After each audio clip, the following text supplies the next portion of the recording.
आज की कहानी कान्हा को लूटा एक चोर ने। एक पंडित जी थे और वो रोज घर घर जाकर भगवत गीता या पूजा पाठ किया करते थे। तभी एक दिन उन्हें रास्ते में एक चोर ने पकड़ लिया और कहा, तेरे पास जो कुछ भी है वो मुझे दे दो। तो पंडित जी थोड़ा डर गए। फिर उस चोर से बोला कि बेटा, मेरे पास तो कुछ भी नहीं है, तुम्हें एक काम करो कि ये पड़ोस के घर में जाकर भगवत गीता का पाठ करूँगा। तो जैसे ही वो सब लोग गीता के पाठ में व्यस्त हो जाएंगे, तब तुम उसके घर में जाकर जल्दी से चोरी कर लेना। लेकिन जब भगवत गीता शुरू हुई तो वो घर की दहलीज पर खड़ा रहा, क्योंकि उस चोर को घर में घुसने का मौका ही नहीं मिला और वो वही मजबूरी में खड़ा खड़ा भगवत गीता ही सुनता रहा। फिर वो बहुत ही ज़्यादा निराश होकर बाहर एक पेड़ के पास आकर खड़ा हो गया। और जब वो पंडित जी बाहर आए तब वो चोर उनसे बोला कि पंडित जी, आपके कहने के मुताबिक मैं घर में चोरी नहीं कर पाया, आप मैं क्या करूं? तो उस पंडित ने उस चोर से पीछा छुड़ाने के लिए उससे बोला कि यहाँ से बहुत दूर एक गांव है वृंदावन, वहाँ पर एक बहुत ही सुंदर और प्यारा लड़का आता है जिसका नाम है कान्हा। और वो कान्हा हमेशा बहुत ही महंगे हीरे जवाहरात पहन कर आता है। अगर तुम उसे लूट लोगे तो तुम्हें जीवन भर चोरी करने की ज़रूरत नहीं पड़ेगा। और हाँ, कान्हा वृंदावन में एक बहुत ही बड़े पीपल के पेड़ के नीचे आता है जिसके आसपास बहुत सारी झाड़ियाँ होंगे। तभी वो चोर उस पंडित की बातों में आकर वहाँ से खुशी खुशी सीधा वृंदावन निकल गया। अब उस चोर की चप्पल बिल्कुल टूट गई, मगर वो कान्हा का नाम याद करता हुआ बस चलता गया।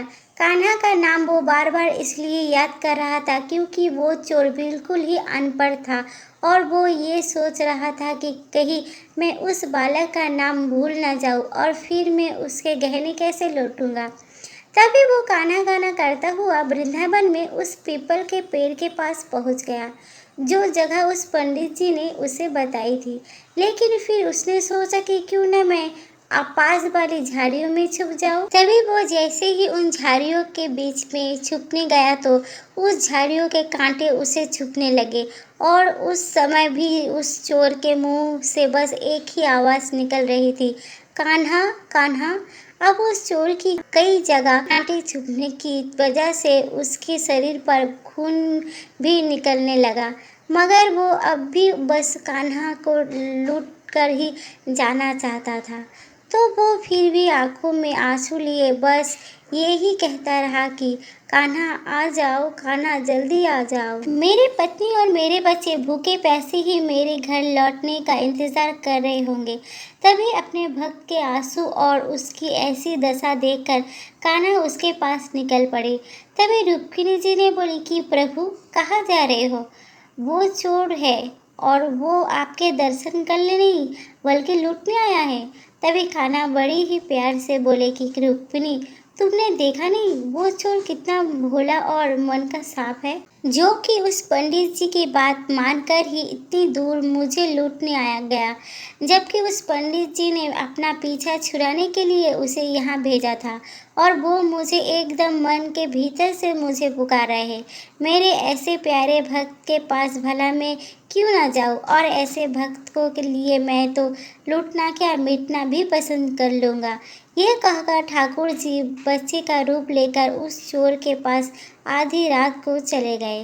तो जैसे ही प्यारे कान्हा जी उस पीपल के पेड़ के पास पहुँचे, चोर झाड़ियों में से एकदम से बाहर आ गया और उन्हें पकड़ कर बोला, ओ कान्हा, तूने मुझे बहुत दुखी किया है। अब तू मेरा ये चाकू देख रहा है ना, इसलिए मुझसे बचना है तो अपने सारे गहने निकल कर मुझे दे दे। तभी नन्ही कान्हा जी ने मुस्कुराते हुए अपने सारे गहने निकल कर उसे दे दिया और फिर वो चोर उन कीमती गहनों को लेकर चला गया। फिर बाद में वो चोर उन गहनों में से आधा हिस्सा उस पंडित जी के पास जाकर उनके चरणों में रख दिया। तभी पंडित जी हैरान होकर बोले कि ये क्या है? तब उस चोर ने कहा कि आपने ही मुझे उस कान्हा का पता दिया था, इसलिए मैं उसको लूट कर आया हूँ और ये मेरी तरफ से आपका हिस्सा। पंडित जी ने सुना तो उन्हें यकीन ही नहीं हुआ और बोले कि मैं इतने सालों से पंडित बना हूँ और कान्हा जी के भगवत गीता का पाठ सुनता हूँ, फिर कान्हा आज तक नहीं मिला, तो तुझ जैसे पापी को कान्हा कहाँ से मिल सकता है। लेकिन चोर बोला कि पंडित जी, मैं चोर जरूर हूँ, लेकिन मैं एकदम सच बोल रहा हूँ। तब उस पंडित जी ने कहा कि ठीक है, अब मैं भी तेरे साथ वहाँ चलकर देखूंगा कि कान्हा कैसा दिखता है। तभी वो दोनों ही वहाँ चले जाते हैं। फिर चोर कहता है कि आओ पंडित जी, मेरे साथ यहाँ झाड़ियों में छुप जाओ। अब कान्हा कान्हा बोलते हुए वो दोनों वहाँ छुप तो गए, मगर उस झाड़ियों की वजह से दोनों ही बहुत ज़्यादा लहूलुहान हो गए। लेकिन कान्हा नहीं आए। थोड़ी ही देर में पंडित जी कहने लगे, तुम्हें पूरा यकीन है कान्हा यहाँ आए थे? तो वो चोर कुछ नहीं बोला, बस वो सच्चे मन से ये कह रहा था कि कान्हा आओ, कान्हा एक बार आओ, यही पुकारता रहा। तो थोड़ी ही देर में कान्हा एक बच्चे के रूप में वहां आ गए। ये देखकर पंडित जी को यकीन ही नहीं हो रहा था कि उनके सामने कान्हा जी थे। अब पंडित जी रोने लगे और जैसे ही वो झाड़ियों से बाहर आकर कान्हा से मिलने गए, वैसे ही कान्हा जी वहां से गायब हो गए। यह देखकर पंडित जी घुटनों के बल बैठकर खूब रोने लगे। इतने में ही वो चोर भी वहां आ गया। फिर पंडित जी ने उस चोर के पैर पकड़ लिए और पैर पकड़कर कहा कि भाई, तुम्हारा बहुत ही ज़्यादा धन्यवाद, जो कि तुम्हारी वजह से मुझे आज कान्हा जी के दर्शन हो गए। आज मैं धन्य हो चुका हूँ, अब मुझे कुछ भी नहीं चाहिए। यह कहते हुए पंडित जी बस रोते ही रहे। वाकई दोस्तों, कान्हा जी के दर्शन एक बार अगर किसी को हो जाए तो उसका जीवन तो धन्य ही हो जाएगा, फिर चाहे उसे जीवन में कुछ मिले या न मिले। हरे कृष्ण। आज की कहानी आप सबको पसंद आती है तो एक लाइक ज़रूर कर देना। मेरे चैनल को सब्सक्राइब करना ना भूलें। देखने के लिए दिल से धन्यवाद।